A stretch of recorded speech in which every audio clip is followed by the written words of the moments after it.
King Street, un quartier animé de Londres où résident de nombreux Polonais. Cette épicerie vend des produits importés de Pologne. Peu après le vote en faveur d'une sortie de la Grande-Bretagne de l'Union européenne, ses propriétaires polonais ont été pris pour cible par des Anglais extrémistes qui les ont insultés et sommés de quitter le pays. Depuis, la police passe tous les jours dans la boutique d'Isabella et de son mari pour voir si tout va bien. Pour elle, le Brexit se traduit par une augmentation des prix, les produits importés du continent étant plus chers avec la baisse de la livre sterling suite au vote. Mais aussi par un nouveau climat général.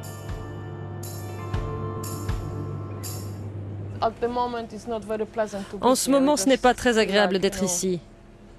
On a l'impression que les Britanniques ne veulent pas de nous. C'est une situation bizarre. D'un autre côté, tout le monde a peur. Une fois, on a eu une drôle de situation. On a eu des clients un peu snobs, on va dire.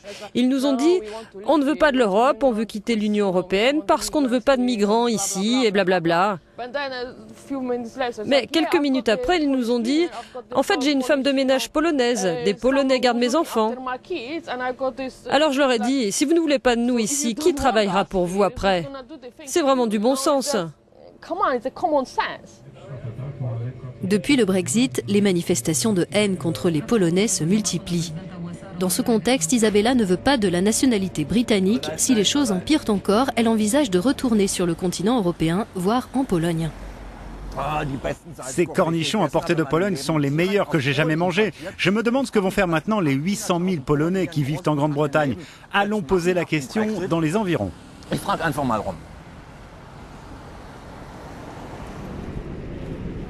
Quand la Pologne a rejoint l'Union européenne, le gouvernement britannique n'a pas imposé de période transitoire pendant laquelle les travailleurs polonais n'auraient pas pu venir au Royaume-Uni.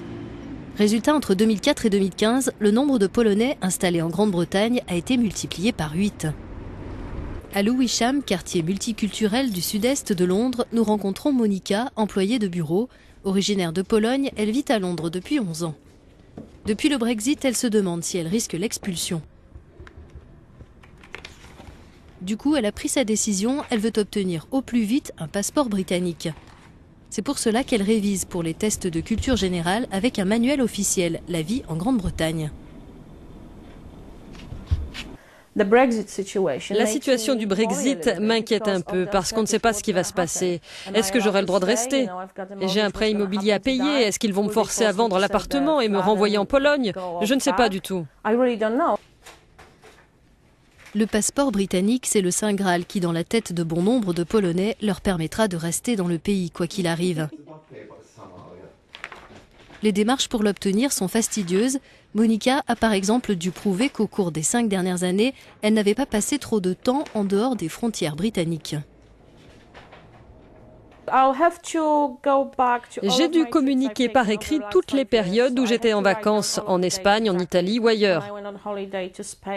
Donc j'ai dû donner les dates exactes, pas seulement le nombre de mois. J'ai dû fournir les dates exactes de début et de fin de ces séjours. J'ai dû fournir tous mes relevés d'activité où figurent mes revenus de l'année, mes fiches de paye, des documents de toutes sortes et même des attestations d'employeurs. Nous avons rendez-vous avec un avocat originaire de Pologne.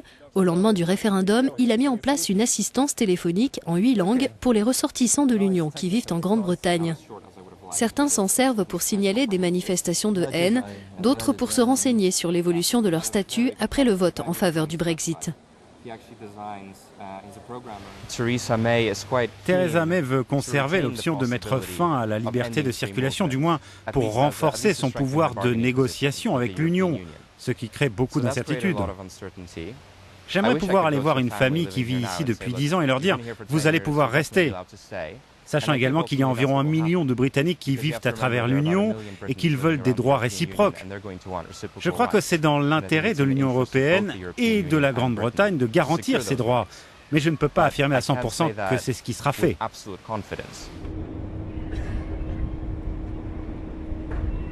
Frances Chipsey rentre chez elle après sa journée de travail dans l'une des bibliothèques universitaires londoniennes. Elle est née en Grande-Bretagne de parents irlandais et dispose d'un passeport britannique.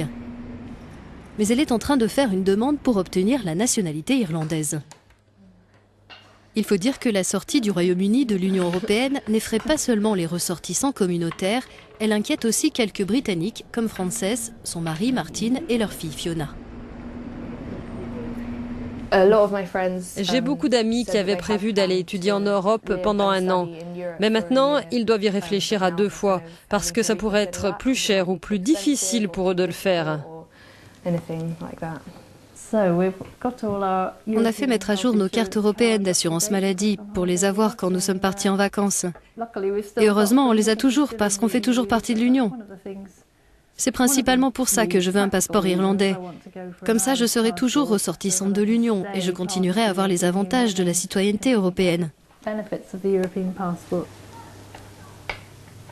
Martin, lui, est écossais. Si l'Écosse devenait indépendante après un nouveau référendum sur la question, hypothèse relancée depuis le Brexit, les Gypsies pourraient finir par avoir 3 passeports, britanniques, écossais et irlandais. Je parle beaucoup du Brexit avec mes amis à l'école.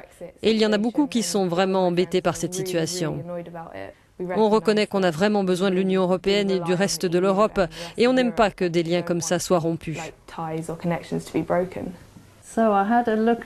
J'ai regardé le site de l'ambassade d'Irlande et j'ai découvert que par mes origines, je suis irlandaise et que je peux avoir un passeport irlandais. Tu y auras droit toi aussi, du fait de tes grands-parents irlandais et parce que j'aurai ce passeport irlandais. Je ne me sens pas vraiment irlandaise. Je suis allée en Irlande juste une fois, je me suis toujours vue comme une londonienne. Mais c'est bien d'avoir cette origine familiale à travers toi et mes grands-parents qui me donnent la garantie de pouvoir rester citoyenne européenne et la possibilité de demander un passeport irlandais. Et j'espère bien l'avoir.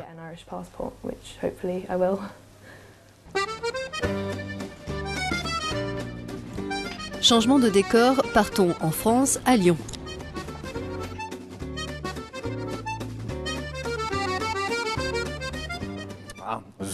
Cette glace est délicieuse, la chaleur, le soleil, le sud, c'est ce que viennent chercher la plupart des Britanniques installés ici. Je me demande ce qui va se passer pour eux. Vont-ils devenir français?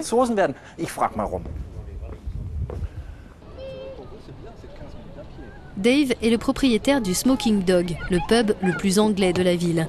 Et pourtant, il a décidé de faire une demande de passeport français. Il nous invite chez lui. Il a presque fini de réunir toutes les pièces exigées par l'administration française en charge des naturalisations. Il avait déjà pensé à entamer de telles démarches, vu qu'il est installé en France depuis des années, qu'il y paye des impôts et qu'il aimerait pouvoir voter dans ce pays. Mais il n'avait jamais franchi le pas. Dans quelle mesure le Brexit a-t-il eu un impact sur vous et sur votre vie?